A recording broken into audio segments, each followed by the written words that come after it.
नमस्कार, मी डॉक्टर सतीश वसंत शिंदाडकर। आज आपण नाशपती म्हणजेच पियर्स या फळाचे आरोग्यासाठी काय फायदे होऊ शकतात हे बघणार आहोत। प्रामुख्याने नाशपती हे फळ त्वचेच्या आरोग्यासाठी अत्यंत उपयुक्त असतं। नाशपतीचा रस काढून तसेच त्याच्या फोडी सलाद स्वरूपात देखील सेवन केल्या जाऊ शकतात। त्वचेसाठी पोटातून आणि त्वचेवरून देखील लेपाच्या स्वरूपात याचा उपयोग केला जाऊ शकतो। त्वचेवर सुरकुत्या पडू नये, त्वचा कोरडी होऊ नये म्हणून नाशपती अत्यंत उपयुक्त आहे। त्वचेला मॉइश्चरायझर प्राप्त करण्यासाठी अनेक प्रकारच्या क्रीम आणि बॉडी लोशनमध्ये याचा उपयोग केला जात असतो। याच्या अभ्यंतर सेवनाने तसेच विविध प्रॉडक्ट वापरून वरून लावल्याने त्वचा चमकदार होते। ज्याप्रमाणे नाशपती त्वचेसाठी उत्तम असते, त्याचप्रमाणे केसांसाठी देखील उत्तम असते। याचे अनेक प्रकारचे हेअर पॅक देखील बाजारामध्ये उपलब्ध आहेत। केसांची रुक्षता याच्याने कमी होते, तसेच केस चमकदार आणि दाट होत असतात। नाशपतीमध्ये फायबर्स फारच कमी प्रमाणात असतात। कॅल्शियम, फॉस्फरस, जीवनसत्व अ, जीवनसत्व ब, जीवनसत्व सी म्हणजेच क भरपूर प्रमाणात असते। सोबत अनेक प्रकारचे खनिज, पोटॅशियम, कॉपर, मॅग्नेशियम इत्यादी असतात। नाशपती आतड्यांना ताकद देते, तसेच ऍसिडिटी म्हणजेच अम्लपित्त देखील कमी करते।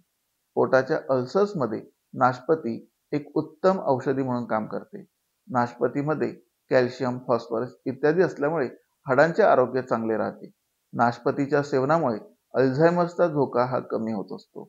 रोगप्रतिकारक क्षमता वाढते, रक्तातील साखर नियंत्रित राहते, कर्करोगापासून आपल्याला धोका कमी होतो, तसेच हृदयविकाराचा धोका देखील कमी होत असतो।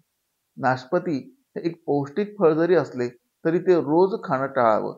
ज्या ऋतूंमध्ये हे फळ येतं त्याच ऋतूमध्ये मध्यम आकाराचे एक फळ एक प्रौढ व्यक्तीसाठी एका दिवसासाठीचा योग्य आहार किंवा योग्य प्रमाण आहे असं समजावं। याचे अधिक मात्रेत सेवन करण्यात आले तर याच्या थंड गुणामुळे पचन संस्थेवर परिणाम होऊन भूक मंदावते, तसेच कफाचे विकार होतात, अन्य विकार देखील होऊ शकतात। ज्या व्यक्तींना हाय ब्लड प्रेशर म्हणजेच उच्च रक्तदाब असेल, हृदय संदर्भातील काही विकार असतील तर त्यांनी त्याचे सेवन करणं टाळावं किंवा वैद्यकीय सल्ला घ्यावा। अतिमात्रेतील सेवनामुळे काही व्यक्तींना चक्कर येणं आणि श्वासोश्वासाचा त्रास देखील होऊ शकतो। त्यामुळे ज्या व्यक्तींना याची ॲलर्जी आहे त्यांनी तर याचं सेवन करूच नये। सर्दी आणि कफाचा त्रास असणाऱ्यांनी तसेच ज्यांना दम्याचा त्रास आहे अशांनी त्रासाच्या दरम्यान याचं सेवन करू नये। अशा प्रकारे योग्य मात्रेत योग्य वेळी नाशपतीचे सेवन केल्यास निश्चितच त्याचे गुणकारी फायदे आपल्याला प्राप्त होऊ शकतात। नमस्कार।